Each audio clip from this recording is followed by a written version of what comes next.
Hermanos, el mensaje de hoy día es acerca de oraciones estériles. Ustedes deben darse ya cuenta la palabra que es estéril, y hay muchas oraciones que están siendo estériles y no hay el resultado esperado. ¿Por qué? Y hoy vamos a aprender por qué no hay el resultado esperado que nosotros queremos. Primeramente, vamos a ver en el libro de Mateo, capítulo 21, versículo 21 al 22. La palabra del Señor nos dice en Mateo 21, 21 y 22, respondiendo Jesús, le dijo: de cierto os digo que si tuvieres fe y no dudares, no solo harías esto de la higuera, sino que si a este monte dijeres, quítate y échate en el mar, será hecho. Y todo lo que pidieres en oración, creyendo, lo recibiréis. Este precioso texto es una garantía del Señor de que nuestras oraciones no quedarán sin respuesta, si creemos en Él, en su poder y en su bondad para con nosotros. Es la garantía de que nuestras oraciones serán sembradas como semillas, sembradas con fe, que darán fruto de bendición para nuestra vida. También vamos a ir, para complementar esto, a Primera de Pedro, capítulo 3, versículo 12. En Mateo nos dice que todo lo que pidieres en oración creyendo lo recibiréis. ¿Qué nos dice el hermano Mateo en primera de Pedro, capítulo 3, versículo 12? ¿Qué nos dice? Porque los ojos del Señor están sobre los justos y sus oídos atentos a sus oraciones. Pero el rostro del Señor está contra aquellos que hacen el mal. Este pasaje nos dice que la palabra de Dios nos dice que el Señor tiene atentos sus oídos a las oraciones de su pueblo. Entonces surge la pregunta: ¿por qué nuestras oraciones no tienen respuesta? ¿Por qué parece que hay oraciones estériles, es decir, que no dan fruto, que no producen la respuesta esperada para aquellos que han orado al Señor? Si la palabra dice que los ojos y los oídos de Dios están atentos a la oración de su pueblo. ¿Qué pasa entonces? ¿El problema en dónde está? ¿Estará el problema en Dios? ¿Estará el problema en nosotros? ¿Por qué hay tantas oraciones sin respuesta? ¿Por qué hay oraciones que no dan fruto? Y vamos a ver, para descubrir en quién es el problema. Vayamos a Lucas capítulo 1, versículo 37.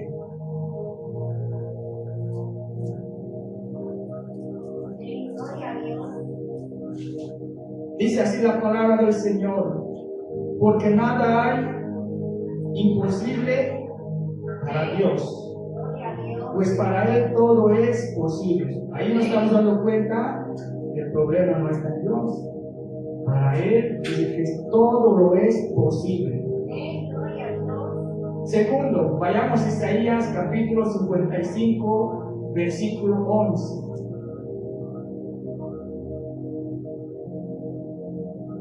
La palabra del Señor dice así: así será mi palabra que sale de mi boca, no volverá a mí vacía, sino que hará lo que yo quiero y será prosperada en aquello para que le envíes. Amén. Su palabra tiene poder y se cumple. Estos pasajes nos están enseñando que no está el problema en Dios. Él dice y se ejecuta. Para Él no hay nada imposible, lo dice el pasaje. Entonces, si vemos por medio de la palabra de Dios que el problema no está en Dios, entonces el problema ¿en quién está? En nosotros. ¿Y por qué razones? La palabra del Señor nos dice: las oraciones estériles son producto de, nos vamos a ir a Santiago 1, capítulo 6, capítulo 1, versículo 6 al 7. Ahí está un problema en nosotros, no en Dios.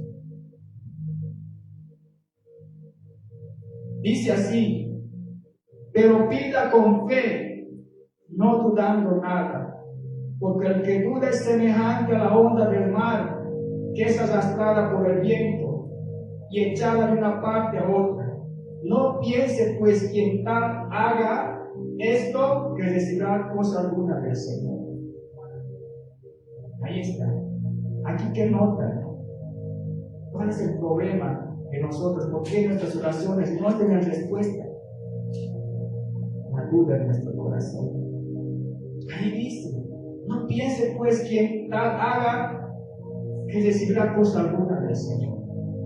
La duda. Tenemos que comprender que si algo vuelve estéril nuestro clamor delante del Señor, es la duda en nuestro corazón. Pues dudar es desconfiar de Dios, y nuestro Dios quiere que confiemos en Él con todo nuestro corazón.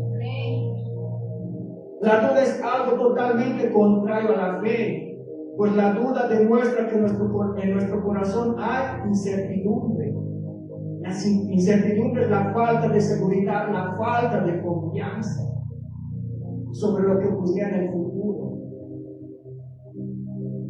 Es decir, que orar con un corazón lleno de duda es como decirle a Dios así: escuchen, hermanos, voy a orar, pero seguramente mañana nada va a mejorar.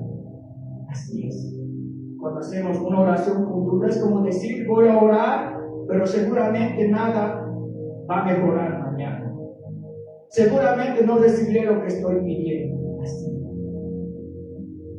Eso es orar. Oramos. Y hacemos que tal vez no creo que mañana mejore. O no creo que llegue lo que estoy pidiendo. Vemos que nos dice que pidamos con fe, es decir, delante del Señor llegan nuestras oraciones y nuestra fe juntas. No solo es oración y palabras, tiene que ser con fe. Juntas tienen que ir con la fe y la oración. Juntas, lo que activa es el poder de Dios. La fe es lo que activa el poder de Dios a favor de nosotros. El Señor me hizo comprender que lo importante no es en la forma que oremos. ¿De qué me sirve a mí arrodillarme si no tengo fe y tengo duda? ¿De qué sirve levantar mis manos y al Señor alzar si no tengo fe? ¿Qué es lo que más vale? La fe. Aunque yo puedo orar aquí de parado, y si tengo fe, así se va a hacer. No es la posición ni la forma uno cómo puede orar, sino es la fe el que activa el poder de Dios.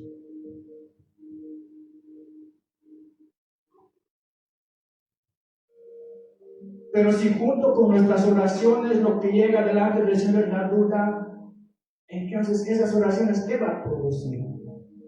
Oraciones que no dan fruto. Como dice el versículo 7 que leímos hace ratos, es claro sobre aquellos que oran con un corazón lleno de dudas. No piense pues quien tal haga recibirá cosa alguna del Señor. Por este problema, también el pueblo, en vez de creer, muchos cristianos con su boca dicen creer en Jesús, dicen creer en su poder, dicen creer en que hace milagros, pero su corazón está lleno de dudas. ¿Cómo es eso? Y cuestionamos a Dios a veces. Y por eso, milagros en nuestra vida no se realizan. ¿Será que si me estoy negociando, Dios restaurará mi familia? ¿Sigo o no sigo? ¿Oro o no oro? Ya lo veo que no tiene solución. Ya no hay nada. Tenemos que saber que dudar de Dios es pecado también. Por lo tanto, ninguna oración que se haga dudando agradará a Dios y tampoco tendrá la respuesta esperada. La incredulidad viene de poner nuestra mirada en las circunstancias, en los problemas, en la enfermedad, en la escasez y no en Dios. Cuando tú pones tu mirada en los problemas, ahí empiezas a dudar. Como por ejemplo lo vemos como dudó el rey Saúl. Vayamos a 1 de Samuel, capítulo 17, versículo 33. ¿En dónde puso Saúl sus ojos? Aquí nos vamos a dar cuenta. Dijo Saúl a David: no podrás tú ir contra aquel filisteo para pelear con él, porque tú eres muchacho y eres un hombre de guerra desde su juventud. ¿Dónde está puesta su mirada de Saúl? En el problema, en la dificultad, en Goliat. Por eso, al igual que eso, nosotros muchas veces cuando nos concentramos en las circunstancias del problema o la enfermedad, ahí es donde empezamos a dudar. Pero si ponemos nuestra mirada en Dios, nos daremos cuenta de que Él es más grande que todos nuestros problemas y dificultades, así como lo creía David en el versículo 37. Y habló David, dice: Jehová, que me ha librado de las garras del león y de las garras del oso, Él también me librará de la mano de este filisteo. Y dijo solo a David: ve, y Jehová esté contigo. ¿Dónde estaba puesto? ¿En el filisteo o en Jehová? Gloria a Dios. Ahí está. Por eso tenemos que poner, así como David no puso sus miradas en las dificultades con el problema, puso en Dios. No, y cuando ponemos en Dios no hay duda. No hay duda. Por eso, si ponemos nuestra mirada en Dios, nos daremos cuenta de que Él es más grande que todos nuestros problemas y dificultades, así como lo creía David. En la oración, ¿eres un Saúl o eres un David? Yo pienso que está bien pensado. Si cuando oramos no ponemos nuestra mirada en Dios y su poder, no habrá gigante que no podamos vencer. Si ponemos nuestra mirada en Dios, no habrá gigantes ni barreras que nos detengan. Si de verdad queremos ver las maravillas de Dios en nuestra vida, procuremos de todo corazón agradarle por medio de nuestra fe, confiando en Él, confiando en su poder, porque sin fe es imposible agradar a Dios, como dice Hebreos 11:6. Dice así, Hebreos 11:6: pero sin fe es imposible agradar a Dios, porque es necesario que el que se acerque a Dios crea que le hay, y que es galardonador.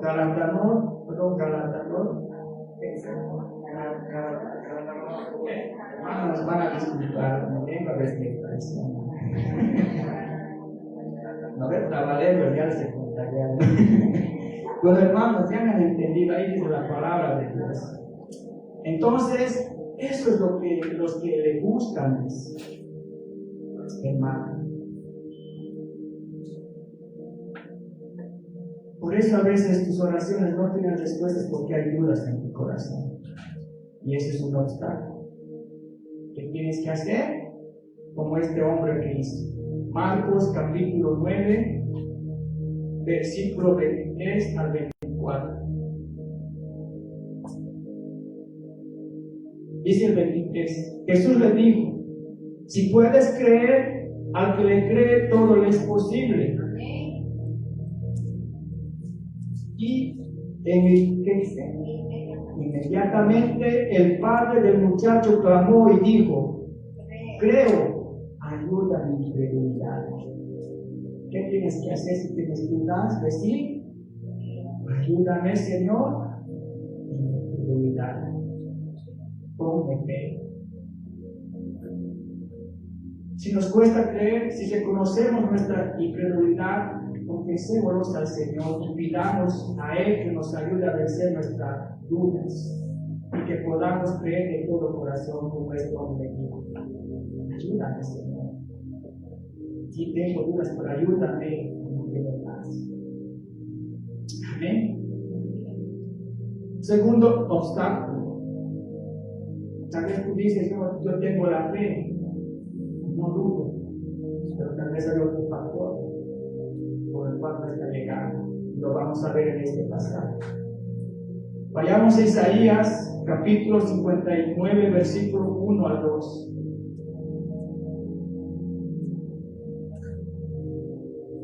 Dice así: He aquí que no se ha cortado la mano de Jehová para salvar, ni se ha grabado su oído para oír, pero vuestras iniquidades han hecho división entre vosotros y vuestro Dios, y vuestros pecados han hecho ocultar de vosotros su rostro para no oír. Otra razón por la cual no cuesta escuchar a Dios, ¿qué es? ¿Qué está haciendo que tu oración sea estéril, no dé fruto esperado? Falta de arrepentimiento, pecados ocultos. Ahí está. Los versículos que hemos leído nos muestran una verdad muy importante. La mano de Jehová no se ha cortado, ni sus oídos han dejado de escuchar. Es decir, el problema de nuestras oraciones estériles no está en Dios, sino en nosotros, pues nuestros pecados han hecho una división entre su poder y nuestra vida. Si nuestras oraciones no tienen respuesta, no es porque Dios no tenga el poder para hacernos lo que estamos pidiendo, sino que nuestros pecados están siendo de obstáculo entre su poder para responder esa oración, para dar esa sanidad, para sanar esa familia, cualquier situación. ¿Y cuáles pecados son los que están afectando? Son los pecados que están activos aún en nuestra vida. Son aquellos que no hemos querido confesar, es decir, pecados ocultos, pecados de los cuales no hemos tenido un arrepentimiento sincero delante de Dios. Esos pecados no confesados, es decir, los pecados que estamos tratando de ocultar,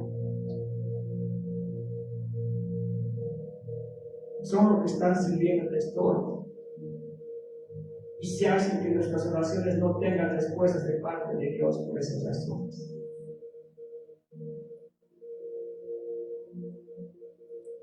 Entonces, ¿qué tengo que hacer para que Dios conteste? Primeramente, acercar a su misericordia, como dice en Hebreos capítulo 4, versículo 16.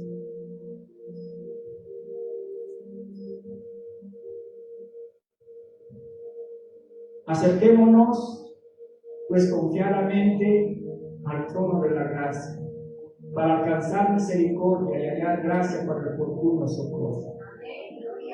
Primeramente, acércate a Dios, acércate a su misericordia. Y segundo, primera de Juan 1:9, cuando yo voy y me acerco a su misericordia, también tengo que hacer esto. Si confesamos nuestros pecados, Él es fiel y justo para perdonar nuestros pecados y limpiarnos de toda maldad. ¿Qué tengo que hacer? Ir a confesar.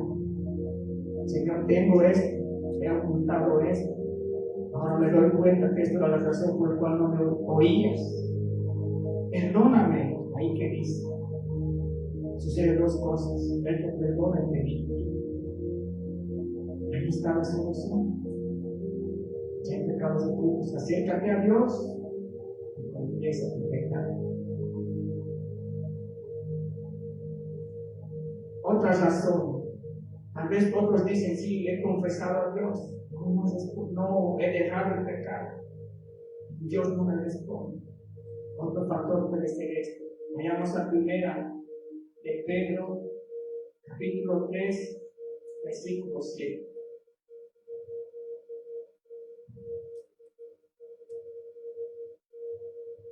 Dice así la palabra del Señor: vosotros, maridos, igualmente vivid con ella sabiamente, dando honor a la mujer como el vaso más frágil y como que coherederas de la gracia de la vida, para que vuestras oraciones, ¿qué dice?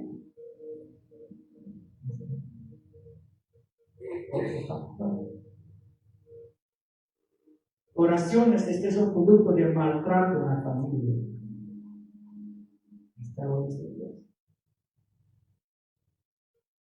Este es un versículo que está dirigido específicamente y dirigidamente para los hombres, para los esposos. Y nos permite comprender que la manera como tratamos a nuestras esposas puede ser un estorbo en nuestras oraciones. Podemos ver que claramente se nos dice que nuestras oraciones pueden ser estorbadas cuando no damos honor. Es decir, cuando deshonramos, cuando maltratamos, cuando humillamos a nuestra esposa. Lastimosamente, muchos esposos no son comprensivos con sus esposas, sino que las humillan, las ofenden, las maltratan, y con la misma boca que han humillado y ofendido a sus esposas, también le oran a Dios, también le claman al Señor. ¿Cómo puede ser eso? ¿Qué dice Santiago 3, capítulo 3, versículos 10 y 2? Dice así: de una misma boca proceden bendición y maldición. Hermanos míos, esto no debe ser así. ¿Acaso alguna fuente hecha por una misma abertura agua dulce y amarga? Hermanos míos, ¿puede acaso la higuera producir aceitunas o la vid higos? Así también ninguna fuente puede dar agua salada y dulce. Así con tus palabras, si vas a orar con esa misma boca, no puede ser así. Entonces, hermanos, en la misma boca que estamos humillando y defendiendo a nuestras esposas, a veces también oramos y dice que no debe ser así. Así estamos tratando. Muchos esposos usan violencia con su esposa, las golpean, las maltratan físicamente, y después las mismas manos con las que les han golpeado y maltratado a sus esposas levantan en la presencia del Señor en oración y clamor. ¿Cómo puede ser eso? ¿Qué dice 1 Timoteo 2:8?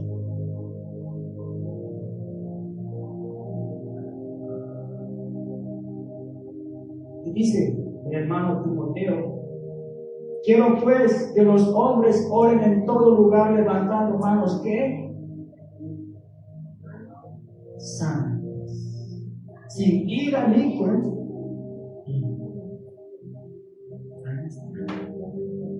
Pero muchos usan la violencia contra su esposa, las golpean, las maltratan físicamente, y después las manos con las que les hemos golpeado y maltratado a nuestras esposas, las levantamos en la presencia de nuestra oración y clamor. Pero Dios no puede ser burlado ni engañado. Aquí está el paso. Amén. Entonces ya vimos 3 factores: la duda, pecados ocultos y el maltrato de nuestra esposa, que puede estar afectando nuestras oraciones. Y no lo digo yo, ustedes están viendo que la palabra de Dios lo afirma así.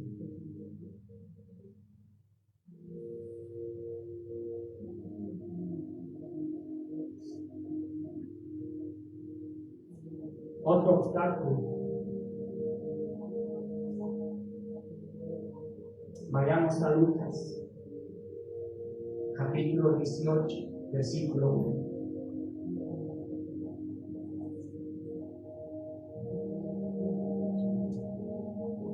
Dice así, Lucas capítulo 18, versículo 1. También les refirió Jesús una parábola sobre la necesidad de orar siempre y no desmayar.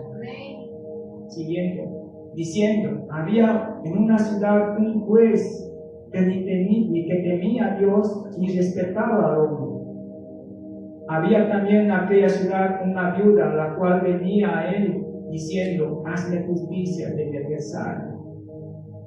Y él no quiso por algún tiempo, pero después de esto dijo dentro de sí: aunque ni temo a Dios ni tengo respeto a hombre, sin embargo, porque esta viuda me molesta, le haré justicia, no sea que viniendo de continuo me agote la paciencia. Está ahí. ¿Qué creen? A veces, ¿por qué no podemos también recibir las oraciones? Por impaciencia, hermanos.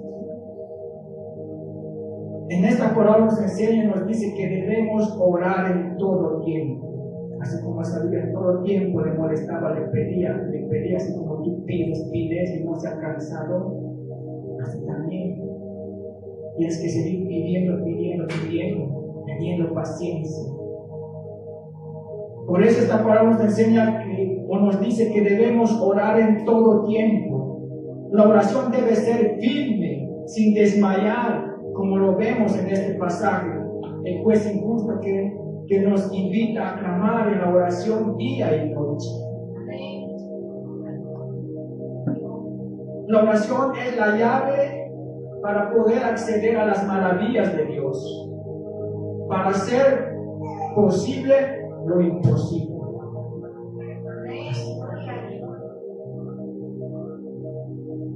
También hay algo muy importante que tenemos que comprender. Si estamos orando con fe, entonces tenemos que ser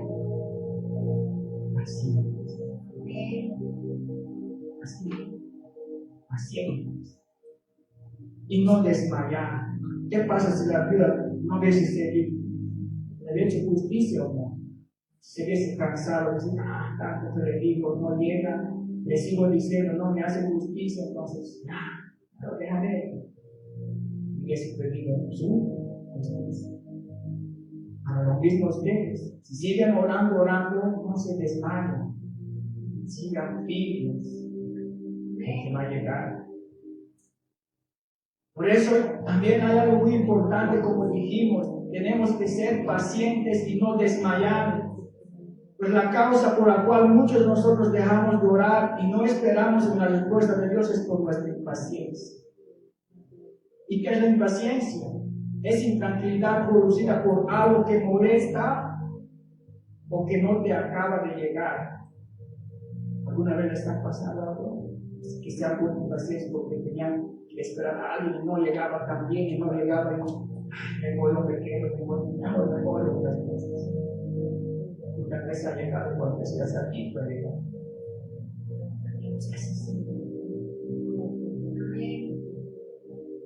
como le pasó pues a Samuel, al rey Saúl, por su impaciencia, ¿qué cosa ha pasado? En un reino, por no ser paciente, por no esperar al profeta Samuel, había actuado localmente. Como nos dice, a ver, vayamos esta historia a 1 Samuel capítulo 13, versículo 5. Capítulo 5 dice, pero versículo 5 dice: entonces los filisteos se juntaron para pelear contra Israel, 30,000 carros, 6,000 hombres de a caballo, y el pueblo numeroso como la arena que está a la orilla del mar. Y subieron y acamparon en Micmas, al oriente de Bet-Aven. Y cuando los hombres de Israel vieron que estaban en estrecho, porque el pueblo estaba en aprieto, se escondieron en cuevas, en pozos, en peñascos, en rocas y en cisternas. Y algunos de los hebreos pasaron del Jordán a la tierra de Gad y de Galad, pero Saúl permanecía aún en Gilgal, y todo el pueblo iba tras él temblando. Y él esperó 7 días conforme al plazo que Samuel había dicho, pero Samuel no venía a Gilgal y el pueblo se desesperaba. Se desertaba. Entonces dijo Saúl: traedme holocausto y ofrendas de paz, y ofreció el holocausto. Y cuando él acababa de ofrecer el holocausto, he aquí Samuel que venía y Saúl salió a recibirle para saludar. Siguiente. Entonces Samuel dijo: ¿qué has hecho? Y Saúl respondió: porque vi que el pueblo se me desesperaba y que tú no venías dentro del plazo señalado y que los filisteos estaban reunidos en Micmas. Me dije: ahora descenderán los filisteos contra mí y Gilgal, y yo no he implorado el favor de Jehová. Me esforcé pues y ofrecí holocausto. Entonces Samuel dijo a Saúl: locamente has hecho, no guardaste el mandamiento de Jehová tu Dios, que él te había ordenado, pues ahora Jehová hubiera confirmado tu reino sobre Israel para siempre. El profeta Samuel le había dado a Saúl un plazo para venir a Gilgal, como leemos.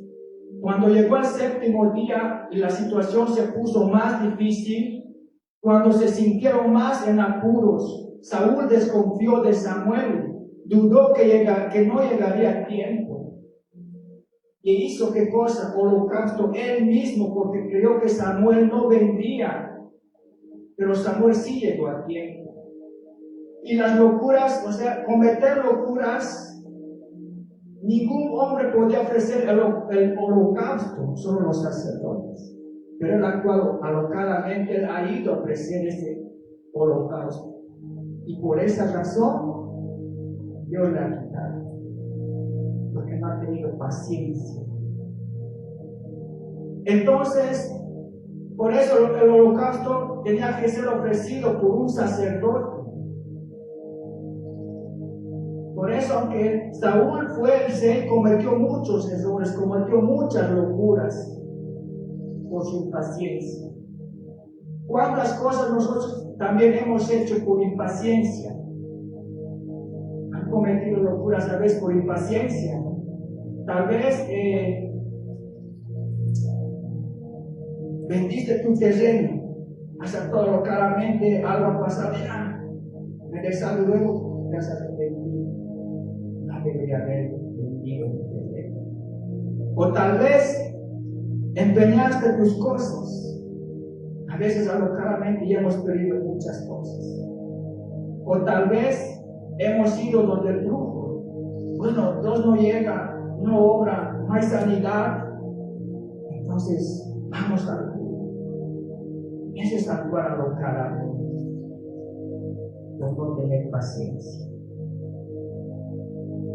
Por eso muchas oraciones se convierten en oraciones estériles por no haber esperado la respuesta del Señor. Y lastimosamente tenemos que comprender que un cristiano que no está dispuesto a esperar la respuesta de Dios, le atacan dos cosas: la impaciencia y la soberbia. Un cristiano impaciente es también un cristiano soberbio, pues quiere que Dios se someta a su tiempo, quiere que Dios obre en su tiempo, del tiempo de Cronos, en el tiempo del hombre, y no en el Kairos, en el tiempo de Dios. ¿Qué diferencia hay entre Cronos y Kairos? Cronos es el tiempo terrenal que se puede medir en horas, días, meses, años. Pero el tiempo Kairos está centrado en la perfecta voluntad de Dios. Es decir, Kairos es el tiempo perfecto de Dios. Es la temporada de la visitación de Dios a nuestras vidas.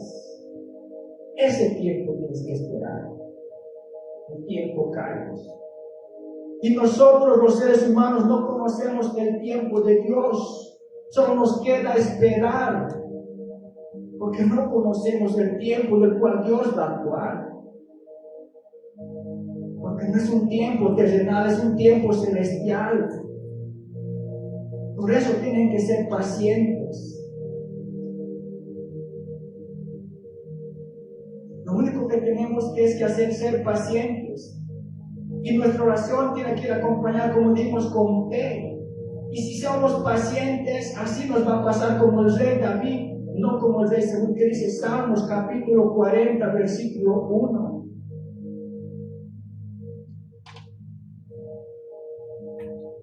dice así: pacientemente esperé a Jehová, y se inclinó a mí y honró mi clamor. Ahí está. Paciencia. Pacientemente esperé en el Señor y en la oí. ¿Qué esperaba? El tiempo calmo, el tiempo perfecto de Dios.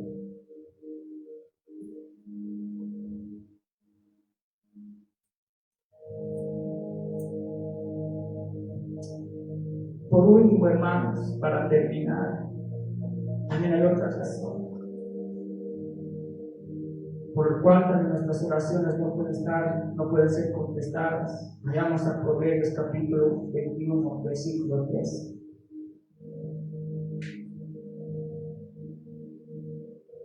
Y dice así: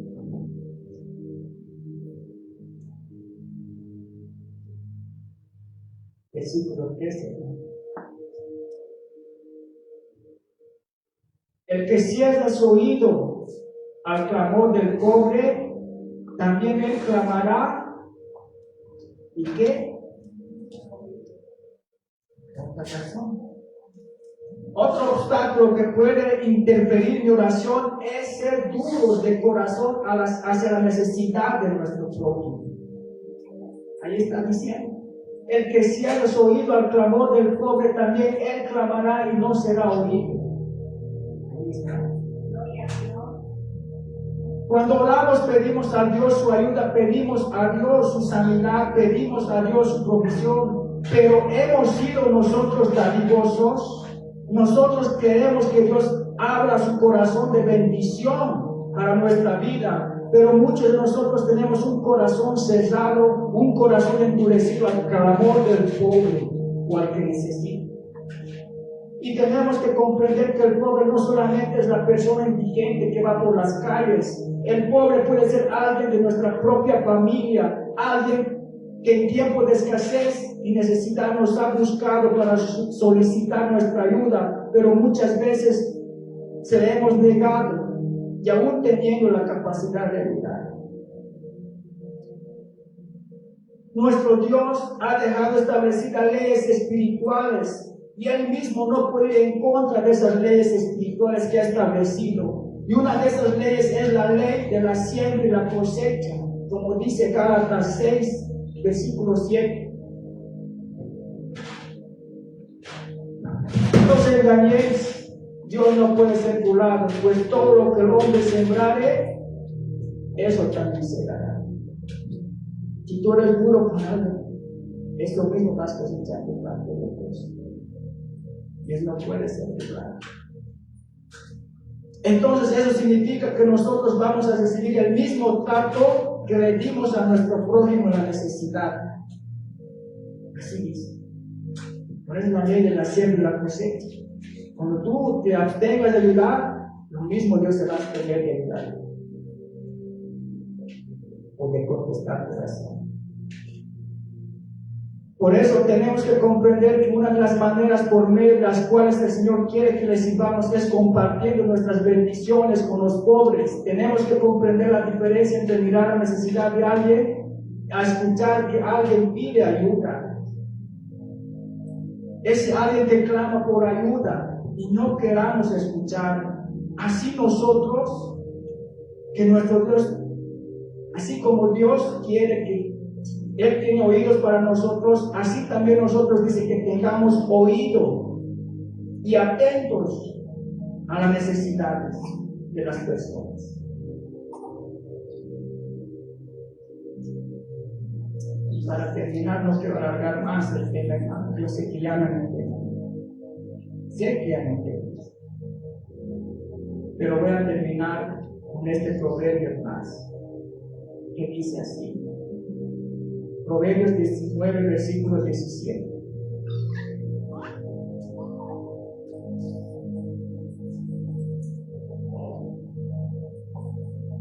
A Jehová presta el que da pobre, y él también que ha hecho se lo devolverá. Cuando tú ayudas a Cristo, porque estás prestando, Dios te lo va a devolver. Pero el que se rehúsa a rechazar, o sea, el que da, Dios va a tener el favor de Dios. Pero el que se rehúsa, le va a pasar esto. Proverbios 28, versículo 27. El que da al pobre no tendrá.